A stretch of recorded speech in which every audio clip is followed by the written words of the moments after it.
ओम नमः सिद्धेभ्यः।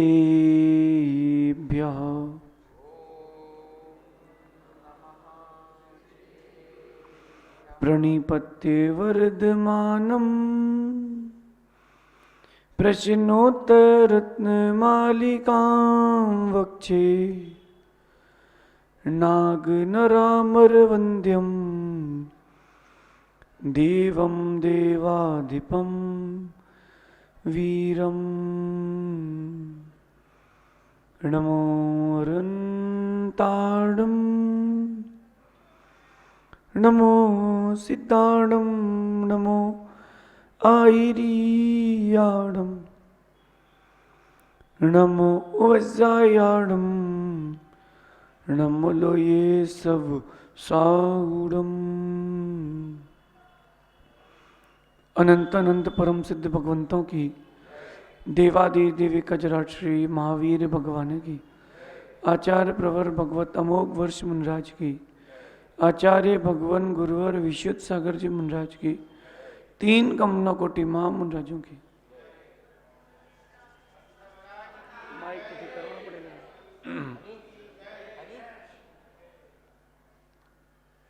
भव्य बंधु, अंतिम तीर्थेश भगवान महावीर स्वामी के इस पावन और पुनीत शासन में हम सभी विराजते हैं। तीर्थंकर जिनेन्द्र की पीयूष देशिना ये मनुष्यों, हम सभी जीवों के कल्याण का साधन है। भगवान अमोघ वर्ष स्वामी गुरु भगवान के स्वरूप का व्याख्यान कर रहे हैं। पूछ रहे हैं को गुरु, को गुरु, गुरु कौन होते हैं? और उत्तर आता है अधिगत तत्व।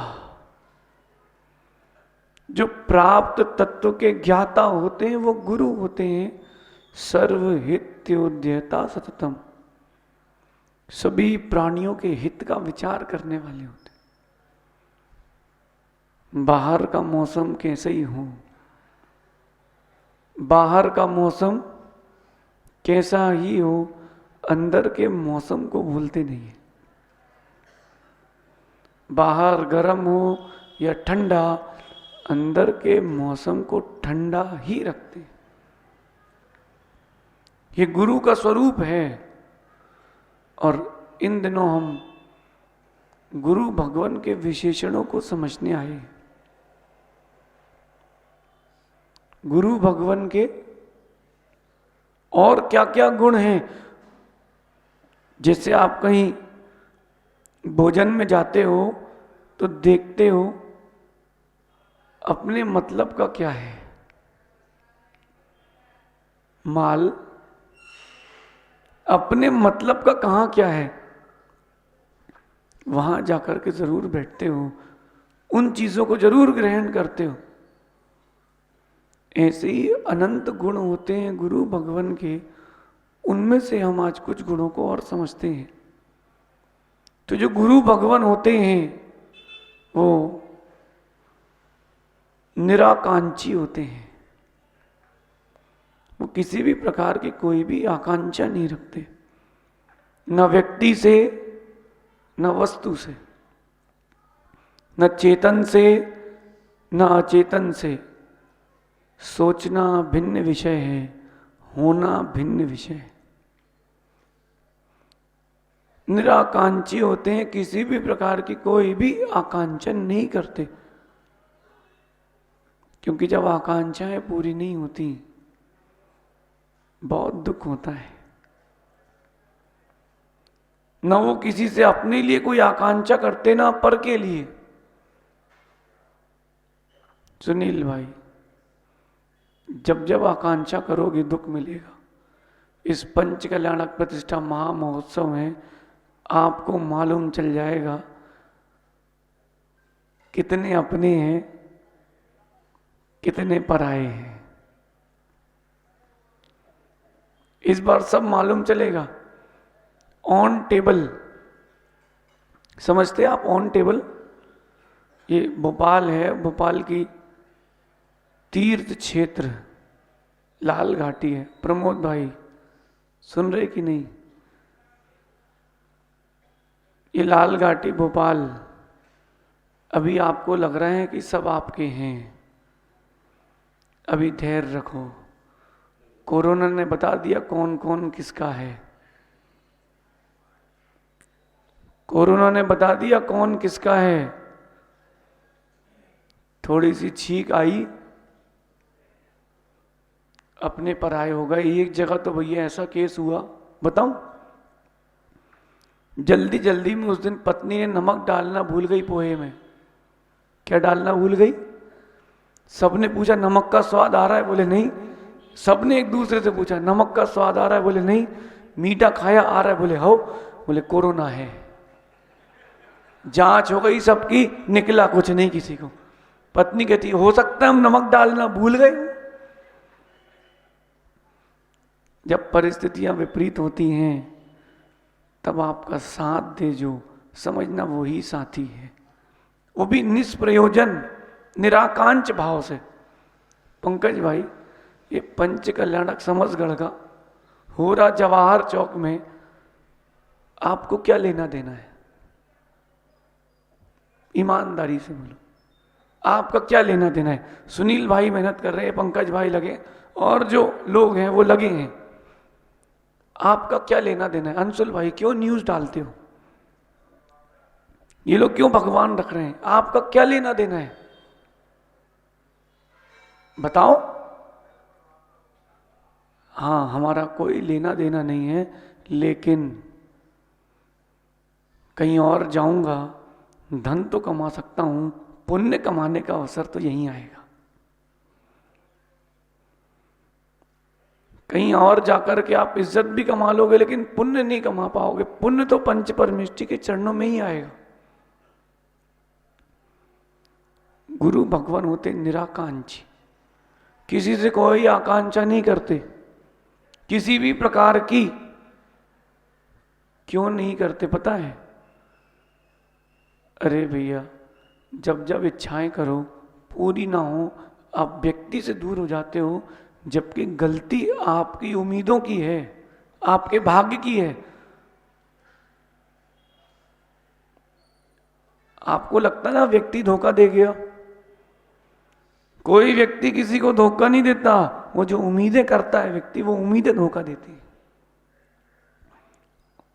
गलत किया उम्मीदों ने और ठहराया तुमने गलत व्यक्ति को।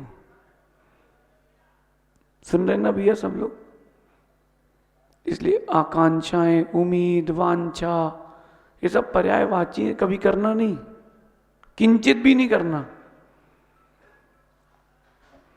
और साधु भगवान से खासकर और ही मत करना। डॉक्टर सर्वज्ञ जी, हमें जिन्होंने जन्म दिया वो यहां है क्या? प्रश्न कर रहा हूं। जिन्होंने पैदा किया वो यहां नहीं है, अभी इस पंडाल में है। देखो साधु कितने स्वार्थी, जिनने पैदा किया, जन्म दिया, पाला पोसा, बड़ा किया, उनको छोड़ के चले गए।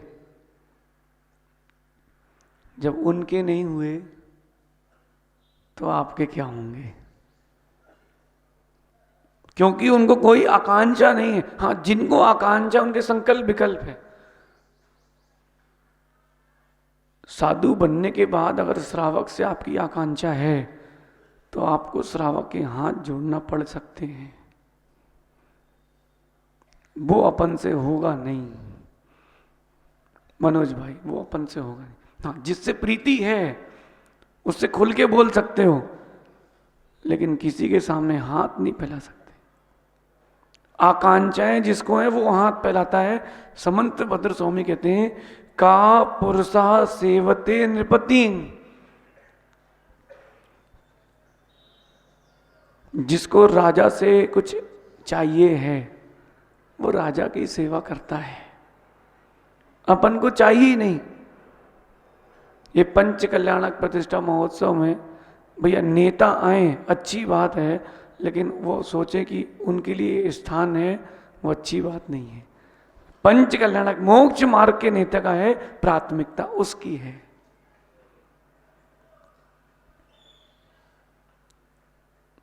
एक मंत्री बहुत बड़े आचार्य श्री के पास आए थे, यही भोपाल के प्रवास के समय की बात। आचार्य श्री ने आशीर्वाद दिया, बोले आपकी कुछ आज्ञा हो तो बताइए। आचार्य श्री ने कहा नहीं, बस अहिंसा का प्रचार हो। नहीं, आपकी कुछ आज्ञा हो तो बताइए। आचार्य श्री ने कुछ नहीं कहा। तीसरी बार बोले वो फला फला क्षेत्र बना है ना, जमीन हमने दिलवाई है, आपको कुछ बनाना हो तो बताइए। अब आचार्य श्री तो आचार्य श्री कहते भैया हम झोपड़ी छोड़ के महल बनाने नहीं आए। हाथ जोड़ के शांत बैठ गया मंत्री, हम झोपड़ी छोड़ के महल बनाने नहीं आए। ये जो भोपाल का प्रवास है, ये हमारा किस लिए चल रहा है, कोई बताएगा? बताओ जरा आप, क्यों चल रहा है राकेश भैया? ये भोपाल क्यों आए हम? प्रयोजन तो पंच कल्याणक का निमित्त है, निमित्त तो पंच कल्याणक है, लेकिन हमें यहां किसी से कोई आकांक्षा नहीं है। हाँ, कोई एकाध चना वो भाड़ से उचट के यहां आ जाए तो अच्छी बात है, बाकी अपना कोई प्रयोजन है ही नहीं। कि इस मंदिर में अपनी फोटो लगे, किसी मंदिर से किसी की फोटो हटे, ये अपना प्रयोजन नहीं है ही नहीं। साधु निराकांक्षी होते हैं, किसी भी प्रकार की आकांक्षा नहीं करते, और जो करते हैं वो साधु रह नहीं पाते, संक्लिष्टता होती है। देखो अच्छा, अभी ठंडी है कि गर्मी, इतनी देर से सूरज नहीं निकला था, अब जैसे तैसे निकला सो ऊपर चला गया। बोलो अब परमेश्वर कहाँ है सूरज? अब जैसे तैसे तो निकला था, अब वो चला गया। अब धूप मिल रही क्या उसकी? थोड़ी सी गई, थोड़ी देर बाद वो भी चली जाएगी। लेकिन विषय क्या है? आप किसी आकांक्षा को लेकर के नहीं बैठे हो कि सूर्य की रोशनी मुझ तक आए। अगर आकांक्षा लेके बैठोगे तो दुख, कहां से बादल आ गए, कहां से इनने 3 फीट आगे रख दिया, ये समझे ना। और अभी गर्मी होती तो हे भगवान जल्दी जाए, और आगे नहीं बना पाए तुम। ठंडी में जो सूरज ढूंढते हैं, गर्मी में सूरज उनको ढूंढता है। देखो वही सूरज गर्मी में कोई पसंद नहीं करता, ठंड में जहां सूरज है वहीं पंडाल वहीं बैठे मिलता है पूरा। जहां सूर्य की रोशनी हो वहां सब पूरा पब्लिक एक तरफ बैठे मिलती है। और गर्मी हो तो देख लो, आकांक्षा करोगे तो दुख मिलेगा। जो जैसी भी अवस्था उसमें खुश रहो। ठंडी में ठंडी रहे तो खुश, गर्मी में गर्मी रहे तो खुश। लेकिन ऐसा रह पाना बड़ा कठिन है। कहना तो बड़ा सरल है, कहना बड़ा सरल है, सहना बड़ा कठिन है। कितने लोगों ने महाराजों को आहार दिए हैं? सबने दिए हैं, आहार दिए हैं, आहार लिए हैं। अरे घबराओ नहीं, बताओ ना, आहार लिए हैं। एक बार मौका दो, हम तीनों मिलके आपके आहार कराएं, मालूम चल जाएगा कितना उपसर करते हो आप। एक इतना सा गिलास, इतना सा गिलास, भैया जो जो जिसके हाथ में उन सबको चलाना है। जो जो जिसके हाथ में, अगर चटनी है तो चटनी चलाएगा, सब्जी है तो सब्जी चलाएगा। अरे रोटी खाई जाती है, सब्जी लगाई जाती है, ये लोग ऐसा करते हैं कि सब्जी खाओ रोटी लगाओ। कल तो भैया मेरे हाथ में खीर, अब एक सज्जन खड़े, वो कोई केले की सामग्री लेके तली हुई, अब मैं अंजलि बंद कर रहा हूं। अरे लो महाराज जी, लो लो, हमने बनाया, लो। नहीं लिया, सो टुन्नू होके चले गए। बाद में कहते मैं तो, हम तो नाराज हो गए थे, हमने कहा ये हो गए सो हो जाओ। अरे विवेक से लेंगे, आहार करने भी जाते तो आकांक्षा लेके नहीं जाते। पेट भर जाए ना भरे, मन का हो ना हो कोई जरूरी नहीं है, कोई आकांक्षा लेके मत जाना। नहीं तो सहज सागर जी, आपने देखा चांदी की द्रव्य से पड़गान कर रहा है, पड़क जाओ। पड़गान तो किया, पर उसने पड़ोसी को थाली दे दी, भैया रखना जरा तुम्हारी थाली। चौके में जाके मालूम चला भैया मामला गड़बड़ है। ये मुनि दीक्षा ही निराकांक्षी पद है। न किसी व्यक्ति से उम्मीद करना वो साथ देगा, न किसी वस्तु से। कहावत है, अपना जनाजा यहां तुम्हें खुद उठाना है, किसी पर आश्रित मत रहना, किसी पर आश्रित मत रहना। पुण्य होगा बिना इच्छा के भी वस्तु मिलेगी, पुण्य नहीं होगा कितनी ही इच्छा कर लो वस्तु देखने भी नहीं मिलेगी। कभी 1 मिनट से ट्रेन छूटी किसी की, या फ्लाइट छूटी किसी की, 1 मिनट से, बस 1 मिनट, ज्यादा नहीं, 30 सेकेंड, कैसा लगता है? आज ही जल्दी आनी थी, आज ही टाइम पे जानी थी। व्यक्ति ये नहीं देखता कि मैं लेट हूं, बोले बिफोर आ गई है, पहले आ जाती है। अरे भैया तुमको पहले आना चाहिए। देखो जिनको प्रवचन सुनने की ललक होती है वो ठंडी गर्म नहीं देखते, वो आके बैठ जाते हैं, चलो भैया। गुरुजन होते निराकांक्षी, क्योंकि आकांक्षाएं दुख देती हैं। आकांक्षाएं कितनी ही कर लो कभी पूरी नहीं होती हैं, ना हुई थी ना होंगी। व्यक्ति अपने मान में रहकर ये सोचता है, अपने मान में, कि मैं जो सोचूंगा सब कर सकता हूं। अंतिम समय आएगा तब बात करेंगे, अंतिम समय आएगा तब बात करेंगे। कोई डॉक्टर है यहां पे? जब अंतिम समय आएगा उस डॉक्टर से पूछना, भैया 10 मिनट की आयु बढ़ा दो, 1 करोड़ रुपए देते हैं, बढ़ा सकते क्या? प्रमोद भाई क्यों? अरे तुम तो चंदेरी के सेठ हो भाई, कहाँ है वो तुम्हारा इतना बड़ा ब्रासलेट? बताओ ना। 1 राई के बराबर भी सुख की वृद्धि नहीं कर सकते हो, 1 समय मात्र की भी आयु नहीं बढ़ा सकते हो। आकांक्षा करके दुखी हो सकते हो। मां बताना जरा, ससुराल आए थे जब, तो बहुत सारा कुछ सोच के आए होंगे, हाँ कि ना? है शादी के पहले फोन में कितने लोगों ने बात की? 1। ईमानदारी से बताओ ना जरा। अच्छा आपके जमाने में भी दादाजी? क्या बात है, ठंडी में भी गर्मी है।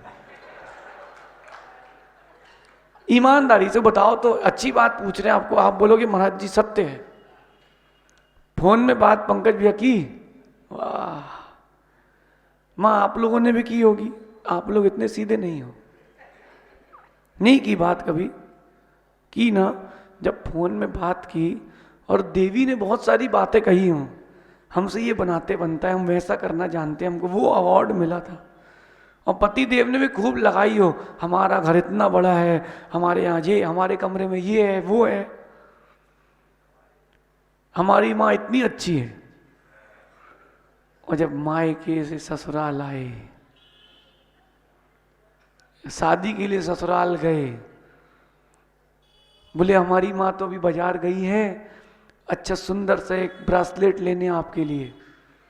शेरू भाई ने सोच लिया 250-300 ग्राम का तो अपनी तो चौड़ी है, 200 ग्राम का तो प्रमोद भाई जैसा मिलेगा। सुनते जाना, अच्छा चौड़ा वाला मिलेगा, नहीं भी देगी तो 50 ग्राम का तो होगा। और जब लेके आई तो 20 ग्राम का पतला सा ले आई। अब देखो, जो मां आकांक्षाएं की थी, जो आप उम्मीदें लेकर के आए थे, वो पूरी हुई कि नहीं? बोलो, जिस उम्मीद से आप लोग लाए थे पूरी हुई कि नहीं? ना उनकी हुई ना आपकी हुई। उम्मीदें कभी किसी की पूरी नहीं होंगी। हम भी उम्मीदें रखते हैं, पूरी कहां होती, इसलिए दुख होता है। सो क्या करें? Be professional. अब प्रोफेशनल हो जाओ। हम जब संघ में पढ़ाते थे, ये लाल घाटी में जब आए थे 2014 में, या विधान से चातुर्मास की स्थापना प्रारंभ हुई थी, याद है? नहीं याद? हमको तो अच्छे से याद है, यहां सिद्ध चक्र विधान हुआ था, है? और यहां से चातुर्मास का मंगलाचरण हुआ था। उस समय भी हम कक्षा लेते थे, साधुओं के साथ भी पढ़ते थे, पढ़ाते थे, ब्रह्मचारियों को भी। फिर हम थोड़ा प्रोफेशनल हुए। पहले मैं फोर्स करता था, ऐसा पढ़ के आओ, वैसा पढ़ के आओ, इनसे उम्मीद, उनसे उम्मीद, कोई उम्मीद नहीं। अब प्रोफेशनल भी, पढ़ के आए कि नहीं, नहीं, आगे का पढ़ो, जैसा भरेगा वैसा तापना, उम्मीदें नहीं। और भैया साधु किसी से उम्मीदें नहीं करते, आप भी किसी से कोई उम्मीदें नहीं करना।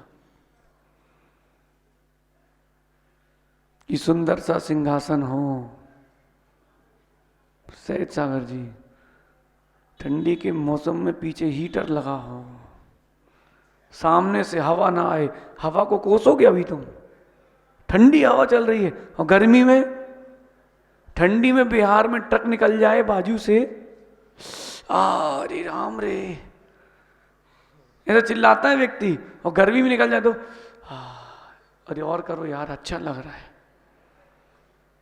हवा अच्छी है कि बुरी? हवा ना अच्छी है, हवा ना बुरी है, तेरी उम्मीदें ही अच्छी बुरी हैं। साधु कभी इसलिए आकांक्षा नहीं रखते, और आप भी साधु से कोई आकांक्षा मत रखना, किंचित मात्र भी मत रखना, क्योंकि वो अपने हिसाब से चलते हैं, सबके हिसाब से नहीं चलते। अपने हिसाब से भैया आप जितनी आकांक्षा करोगे उतना दुख है। निराकांक्षी हो जाओ, घोर पुरुषार्थी हो जाओ, फिर तो जो होगा सो देखेंगे। ये निराकांक्षी गुण साधुओं का, आगे कह रहे हैं निश्चल गुण। कौन सा? निश्चल नहीं, निश्चल। निश्चल, छल कपट रहित, माया चाई रहित, साधुओं का गुण है। न किसी को ठगने देते हैं, न किसी से ठगते हैं, ना किसी को ठगते हैं, ना किसी को खुद को ठगने देते हैं। जो सीधा व्यक्ति है वो अच्छा है, लेकिन जिसके सीधेपन का फायदा उठाया जाए वो अच्छा नहीं है। ये जैन समाज सीधी है, अच्छी बात है। आपके सीधेपन का फायदा उठाया जा रहा है, ये अच्छी बात नहीं है। शिखर जी को लेकर के भैया भूल मत जाना, आपके सीधेपन का फायदा ना उठाया जाए। वही गाय भैंस जंगल में घूमते हैं, शेर अगर उनके बच्चे को पकड़ ले, शेर को भी उठा के फेंकने की ताकत रखते हैं। शेर को भी उठा के फेंकने की ताकत रखते हैं। कौन? वो गाय और भैंस जंगल के।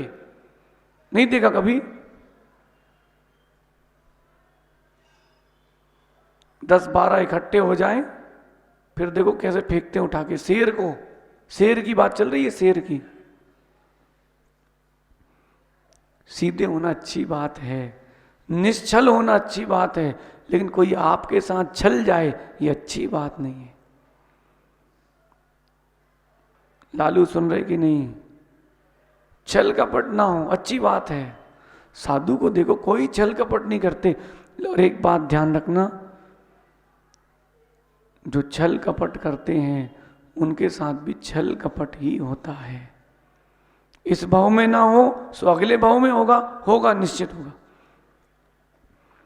ईमानदारी से बताना, जितने लोग बैठे हैं, आपके जीवन में आपने कोई छल किया हो और जीत गए हो और किसी को पता ना हो वो आज तक, ऐसा वो पल याद कर लो 1 मिनट के लिए।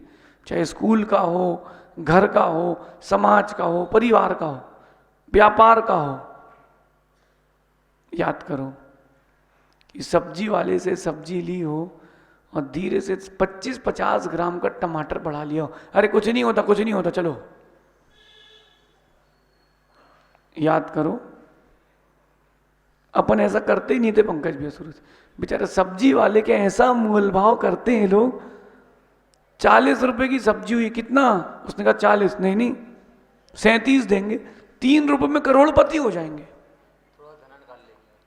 और माना कि 37 ले भी लिए तो थोड़ी सी धनिया पत्ती 2 मिर्ची और डाल लेंगे, जैसे 2-3 रुपए में अरबपति खरबपति हो जाएंगे। छल करके डाला, निश्चल करके डाला, विचार करो फल उदय में आएगा कि नहीं? नहीं आएगा? मगन लाल जी बोलो ना भैया। इस भाव का और किसी और भाव का उदय में आएगा कि नहीं? किसी का भी, हमारा हो या आपका हो। अरे भगवान महावीर स्वामी पारसनाथ स्वामी का आया है तो आपका कहां जाएगा? ये मत सोचना किसी व्यक्ति विशेष के लिए, नहीं, किसी व्यक्ति विशेष के लिए नहीं। ये किसके लिए? ये उनके लिए जो अपनी भवितव्यता चाहते हैं। किसके लिए? उन सब के लिए। निश्चल रहना, निश्चल। अच्छा, जिसका पैसा छल का हो उसका छल में ही जाता है, छलकता है। बताएं कैसे? कहानी सुनाए क्या? कहानी सुनाई। एक व्यक्ति इतना कंजूस, मक्खी चूस, ऐसा व्यक्ति कि उसको जीवन में प्रत्येक समय छल कपट, पैसा कैसे आए, छल कपट, छल कर करके उसने पैसा तो जोड़ लिया। अब भैया जैसे को तैसा मिलता है। ईमानदारी से एक बात और बताओगे, इस भाव के किए गए पाप ज्यादा हैं कि पूर्व भावों के? बताओ। सुनील भाई, वक्ता के लिए श्रोता बनना बड़ा कठिन काम है। बताओ ना। एहसास अभी हो रहा है, लेकिन इस भाव के किए पाप ज्यादा हैं कि पूर्व भाव के? बताओ। अरे ये तो भाव 40-50 साल का है, पूर्व में अनंत काल व्यतीत करके आए हो। इस भाव का छल याद है कि नहीं? नहीं है याद? अरे पहले छल को छल तो मानो, तब तो याद आएगा।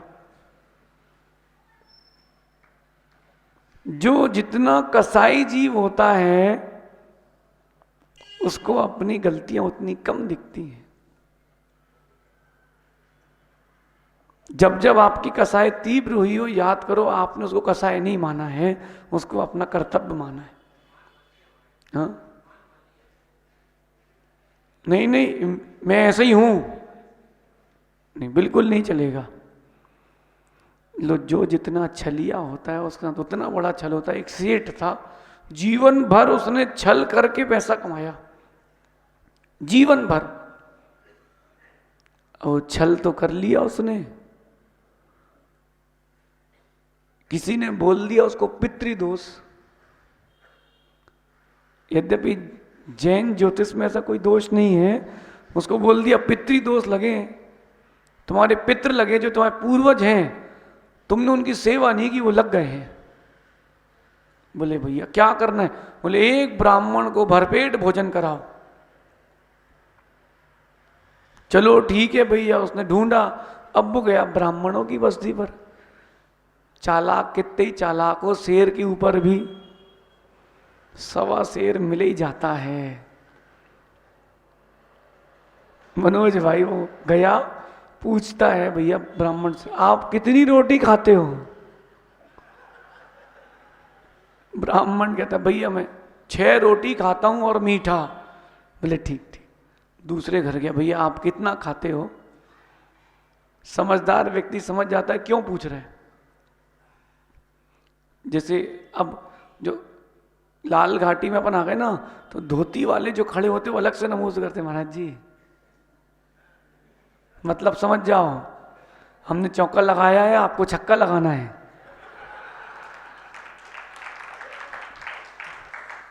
अरे समझ में आता है सब। 2 दिन पहले से महाराज जी रिश्तेदारों के फोन आने, महाराज जी वो हमारे रिश्तेदार रहते हैं लाल घाटी में, बाद में सबसे आखिरी में थोड़ा देख लेना। अलग से माँ भेजती घी की डब्बी लेके, जा बेटा भैया भर्ती करके आ जा। बोलना महाराज जी को हमारा चौका मंदिर के सीधे हाथ तरफ से है। तो ब्राह्मण से पूछा भैया कितनी रोटी खाते हो? बोले साहब मैं तो 4 रोटी खाता हूं, चावल खाता हूं, लेकिन दक्षिणा साथ में लेके आता हूं। कैंसिल। तीसरे के पास गए, चालाक निकला, जबलपुर का होगा।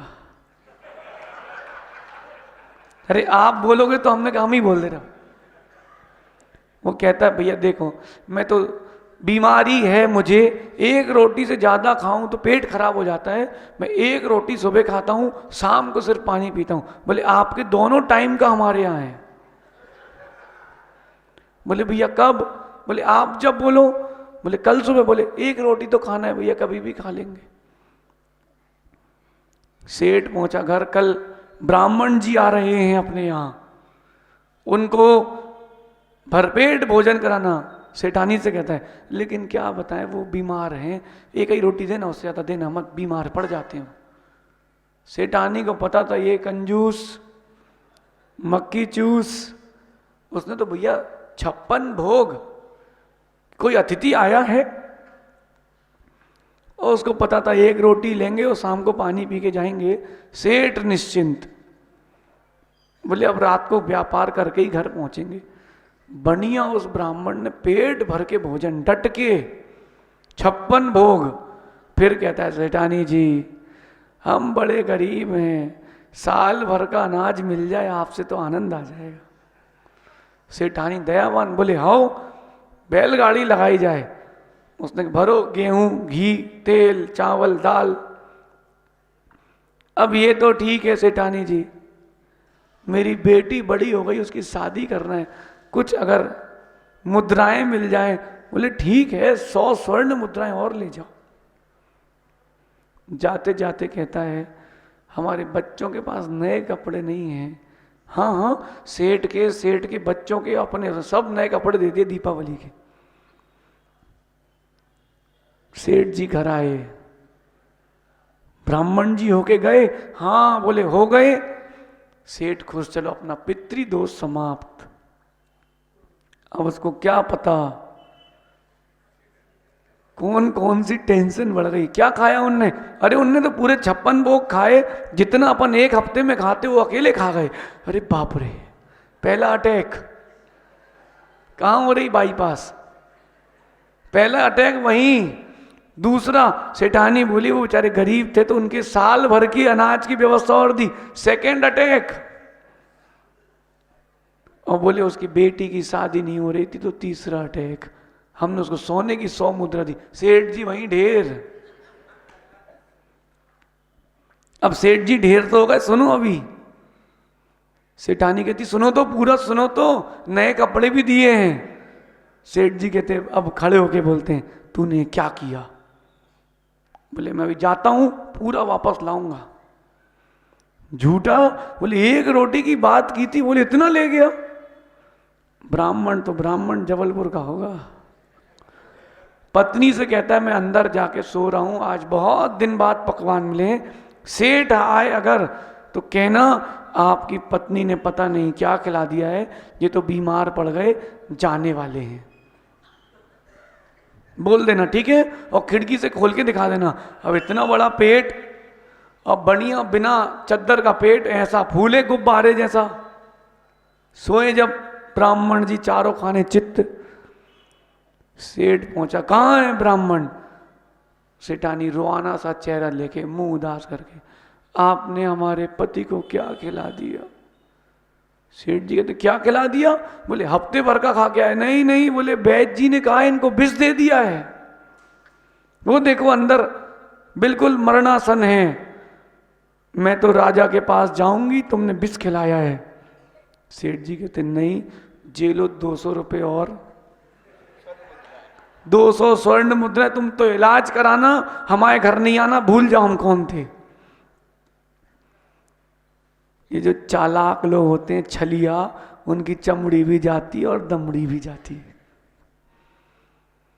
साधु लेकिन निश्चल, जैसा मन अंदर पानी की तरह, वैसे ही बाहर भाव भी पानी की तरह निर्मल साफ।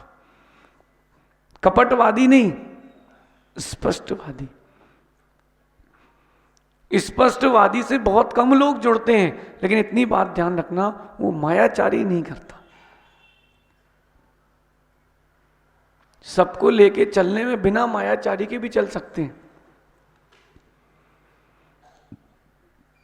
बोलो आप परमेश्वर जी। मायाचारी नहीं, प्रसन्नता, स्पष्टवादी, कम सही लेकिन सही सही।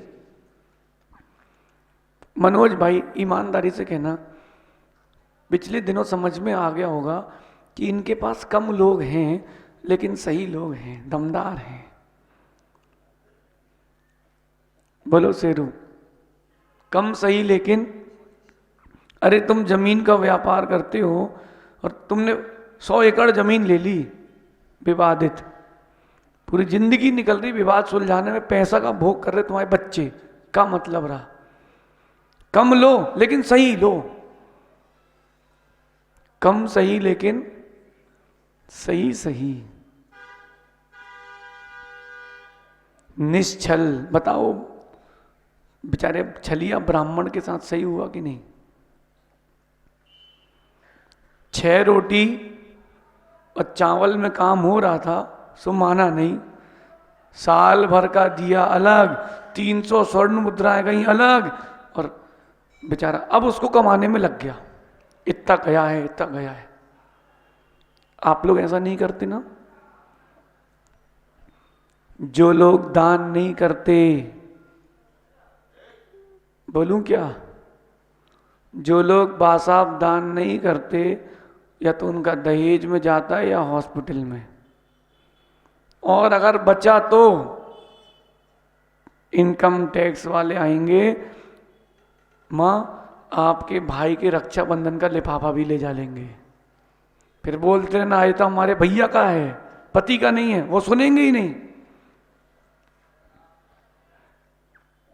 इसलिए अपने जीवन में निश्चल प्रकृति से जिए। कैसे? निश्चल। अपन से नहीं हो पाता भैया छल कपट। सहज सागर जी, ऐसे ही रहना जैसे हो, प्राकृत में भी सहज हो और संस्कृत में भी सहज हो। सहज को प्राकृत में लिखोगे तो क्या लिखोगे? सहज। समझ रहे भी? जैसे वो अपन को अच्छी समाधि करना है, जैसा अपन अभी जी रहे हैं परमेश्वर जी, ऐसा ही जीना है। समाधि करना नहीं पड़ेगी, अच्छी होगी। निश्चल। लाल घाटी आए सो उन लोगों की प्रशंसा कर लो जो काम के हैं, और बेचारे लाल घाटी वाले फिर अगर चौक आए, महाराज जी नमोस्तु, आइए मनोज भाई आइए, बैठे, थोड़ा पीछे हटिए। आप सोचेगा भैया अभी 4 दिन पहले तो हम थे, अब हम छू छू कर रहे। नहीं, छल नहीं, निश्चल। बन पाओगे निश्चल मां? बनना है निश्चल। जो निश्चल बनता है वही सिद्ध शिला में जाके निश्चल बनता है। निश्चल कठिन है, लेकिन जब लाभ दिखता है तो व्यक्ति लोभ होता है, व्यक्ति सब भूल जाता है। कितने लोग यहां व्यापारी हैं ईमानदारी से ना? कपड़े का व्यापार है किसी का? हाँ, महेंद्र भाई, महावीर भाई, सुनो सुनो, कपड़े का व्यापार है भैया आपका। 100 रुपये मीटर कपड़ा आया, मानना कोई, दोनों एक से हैं, दोनों 100 रुपये मीटर हैं, लेकिन एक जो है वो 300 का बिक सकता है, बेचते कि नहीं उतने का। और भले ही दूसरे वाले की क्वालिटी ज्यादा ना हो, 200 में निपटा दोगे, 150 में निपटा दोगे। ग्राहक से बोलते भैया हमारी 20% की फिक्स है, हमारी 20% की प्रॉफिट फिक्स है भैया, हम उससे ज्यादा नहीं कमाते। अच्छा अच्छा, नहीं कमाते, कोई बात नहीं, झूठ नहीं बोलो। कोई बोले कम करो, बोलना भैया हमारा यही रेट है, झूठ नहीं कहना, भैया हमारा यही रेट है, आपको जमे तो ठीक। अरे भैया वो 250 का तो हम लाए हैं, फिर टैक्स लगता है, फिर वेस्ट होती है, 250 का पड़ता है, 10 तो कमाएंगे, 260 दे देना। नहीं, निश्चल। अगर निश्चल बनने का अभ्यास अभी से करोगे तब जाके साधु बनने के बाद निश्चल हो पाओगे। याद करो अपने वो दिन, अप्रमित सागर जी, लोगों ने ठगा कि नहीं? महेंद्र भैया, हमने ऐसे बड़े बड़े छल देखे हैं, आप सोच नहीं सकते। ऐसे बड़े बड़े छल, कमरे में हमसे ही कह रहे, अरे आपसे ज्यादा ज्ञानी तो कोई है ही नहीं। और गुरु जी के पास जाके बोला है, ये दिन भर बातें करते, बोले पढ़ते ही नहीं। आचार्य श्री ने भैया हमारी रिमांड ले ली, कहा है भैया तुम बातें करते रहते हो, पढ़ते नहीं हो, 1 मिनट के दिमाग आउट। ने कहा नहीं, फ्रेम के बाहर नहीं जाना।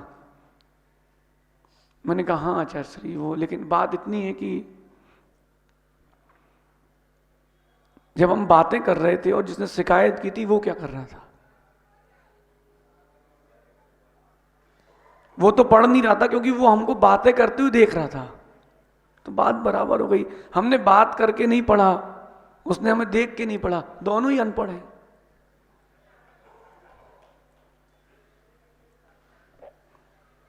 भाई अच्छे व्यक्ति को आप छल नहीं पाओगे, क्योंकि खरे सोने को किसी कसौटी से डर नहीं लगता। काट लो, तपा लो, तुम आकार बदल लोगे, हमारे स्वभाव को नहीं बदल पाओगे। साधु भगवान का स्वरूप होता है कैसा? निश्चल। और कह रहे हैं साधु भगवान का आज के लिए तीसरा गुण समझना, निर्निंदक। कैसे होते हैं? निर्निंदक। निंदा कभी किसी की नहीं करते, किसी भी परिस्थिति में किसी की निंदा करते नहीं, और किसी की निंदा सुनते भी नहीं। आप लोग क्या करते हो? बोलो बोलो। दोनों करते हो, चाव से करते हो और चाव से सुनते हो। हैं? बा साहब गुटखा खाया कभी? कभी नहीं खाया। अच्छा, गुटखा खाया और साथ में चाय भी पी हो, याद है? ऐसा कोई है जो गुटखा और चाय एक साथ अभी भी लेता है? हैं? हाँ, याद है? अरे वो गुटखा खा रहा है यहां से और उसके ऊपर चाय पी रहा है, दोनों हानिकारक। निंदा सुनना भी, निंदा करना भी, दोनों हानिकारक। निंदा कभी सुनते नहीं साधु लोग, और निंदा कभी करते नहीं। मां, मंदिर में आके कम से कम भगवान को ही सुकून से रहने देना। आप लोगों से कह रहे जब धोती बदलो कम से कम वहीं चैन से खड़े रहना। वहीं धोती बदलते बदलते, अरे भाई ऐसे हैं, अरे जी ऐसे हैं, अरे उनकी छोड़ो। हाँ भाई, अमित भाई सब पता है हमें। टाइम पे आ गए इसलिए बच गए तुम। कुछ लोग होते निंदा रसालू। कैसे? हाँ, उनको उसी मजा आता है। जब तक वो 10-15 मिनट निंदा सुन ना लें, निंदा कर ना लें, उन्हें सुकून, कलेजे में ठंडक नहीं पड़ती। लेकिन अपने जीवन का एक उसूल बना के रखना, हनी बेटा कोई किसी की निंदा कर रहा हो समझ लेना निंदनीय वो ही है। अवगुण उसी को दिखते हैं जिसके अंदर अवगुण होते हैं, गुण दिखते हैं उसको जिसके अंदर गुण होते हैं। मां, यहां पर 4 मुनिराज बैठे हैं कि 4 नंगे बैठे हैं? बताओ। मुनिराज बैठे। कल आपके यहां 3 मुनिराज आए हैं कि नंगे लोग आए हैं? रास्ते में तो लोग यही सोच रहे होंगे कुछ कुछ कि देखो नंगा कहां जा रहा है। जिसकी जैसी दृष्टि है वस्तु उसको वैसी दिखती है। निंदा मत करना, निंदा मत सुनना। किसी भी परिस्थिति में गलती भी किसी की भी क्यों ना हो, अचेतन की भी निंदा करोगे तो नीच गोत्र का आश्रय होगा। ये माइक बंद हो गया, ये हवा ठंडी चल रही है, नेटवर्क नहीं आ रहा। क्यों हनी? बोले नेटवर्क ही नहीं मिल रहा। सड़ी कंपनी की सिम है। अरे तुम उस कंपनी वाले को क्यों दोष दे रहे हो? ये देखो तेरा पुण्य नहीं था कि नेटवर्क नहीं है, दूसरे के में कैसे आ रहा है फिर? निर्निंदक ये गुण है मुनियों का। कौन सा? निर्निंदक। बड़ा आनंद आता है, निंदा रहित जीवन में आनंद आता है। कोई राजनीति से जुड़ा है क्या? बीजेपी, कांग्रेस? आप सुनो भैया, जो भी हो, हमको बचपन में पढ़ाया गया था संभाषण कला। तो बोले बेटा राजनीति के मंच में हो तो दूसरे की बुराई करना ये राजनीति का भाषण है। ये हमसे उस समय बताया गया था जब हम पढ़ते थे।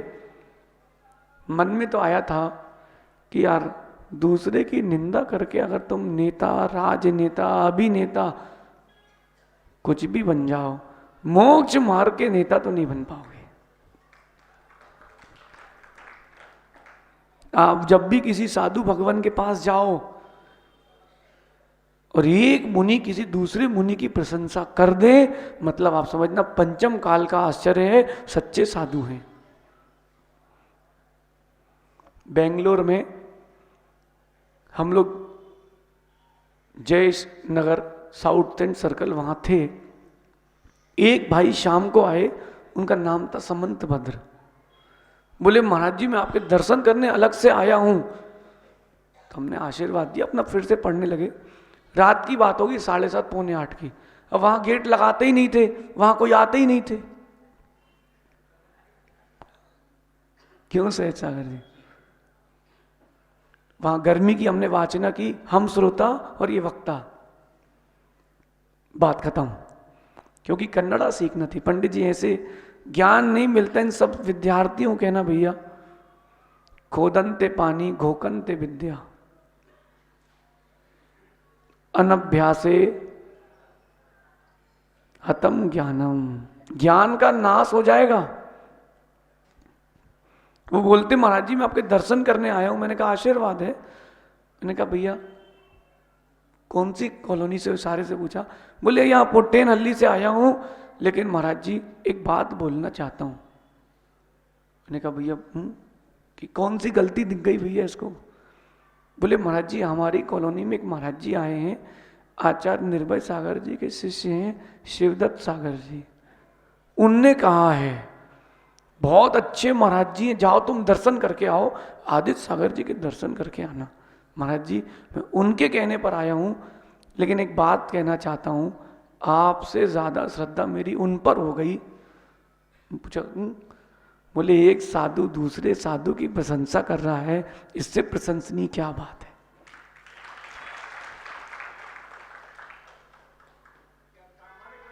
अरे आपके यहां किसका चातुर्मास हुआ ऐसा? अरे वो तो ऐसे ही हैं। फिर तुम जहां करके आए वो भी बोलेंगे अरे वो तो ऐसे ही हैं। नहीं, तुम प्रशंसा करोगे तो प्रशंसनीय बनोगे, तुम निंदा करोगे तो निंदनीय ही बनोगे। साधु भगवान निर्निंदक, उनकी कोई कर दे तो ठीक है भैया, जो है सो है, लेकिन करते वो किसी की निंदा नहीं है, किसी की निंदा नहीं। मां मंदिर में बैठे, जबलपुर का है कोई यहां? नहीं एक भी मां?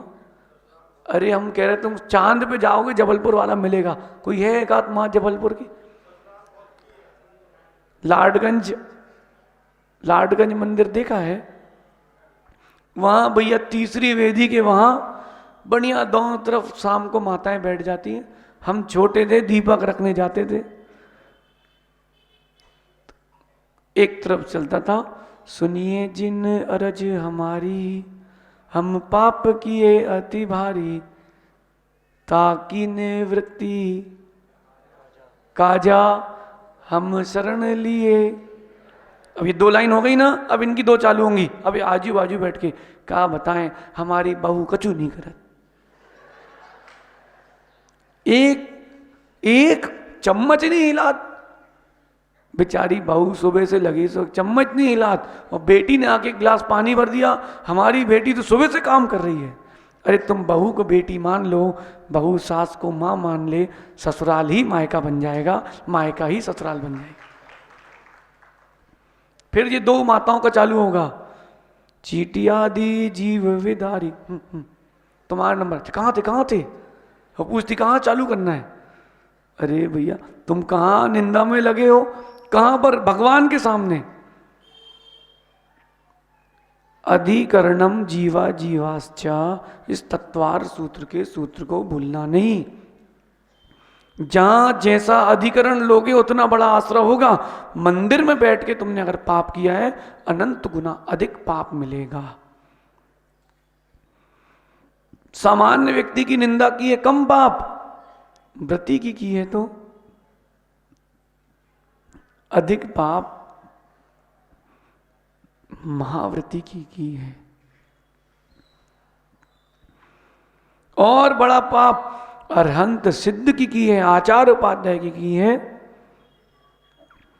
और बड़ा पाप है। इसलिए निर्निंदक बनना, दिगंबर गुरु निर्निंदक होते हैं, निर्निंदक बन के रहना,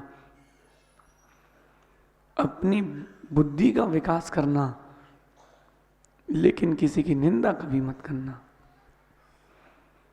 कितने लोग आज नियम लेते हैं कि फोन में अगर दिगंबर मुनियों के लिए कोई भी चित्र, कोई भी मैसेज आएगा, आगे फॉरवर्ड नहीं करेंगे।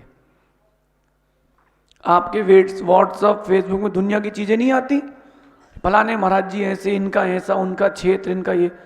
कितने लोग हैं जो आगे फॉरवर्ड नहीं करेंगे? करोगे चक्रेश भाई?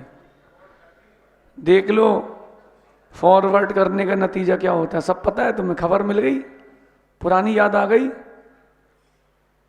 डॉक्टर साहब सर्वज्ञ जी, कम से कम की मजाक में भी, अविज्ञान में भी साधु की निंदा मत कर लेना। भी कर लियो कभी किसी ने, भैया प्रायश्चित ले लेना। अंतिम समय नमोकार सुनाने वो ही आएंगे, कोई और नहीं आएगा। कितने लोग नियम ले रहे, अपने फोन से आगे फॉरवर्ड नहीं करेंगे। हाथ उठा के पूरे दिखाओ, इतनी ठंडी भी नहीं है। अच्छा हाथ नीचे करो। कितने लोग हैं जो करेंगे? वो हाथ ऊपर कर लो, बाकी के नियम समझ जाएंगे। अरे एक फोन ये वाला, एक फोन ये वाला, उसमें होती 10 बटनें, इसमें होती 32, और एक बीच में ट्रिगर, जीभ। इसको संभाल के रखना। निर्निंदक रहोगे तो विशुद्धि जारी रहेगी, और निंदा करते रहोगे तो विशुद्धि जाती रहेगी। बताओ विशुद्धि जारी है कि जा रही है? बताओ,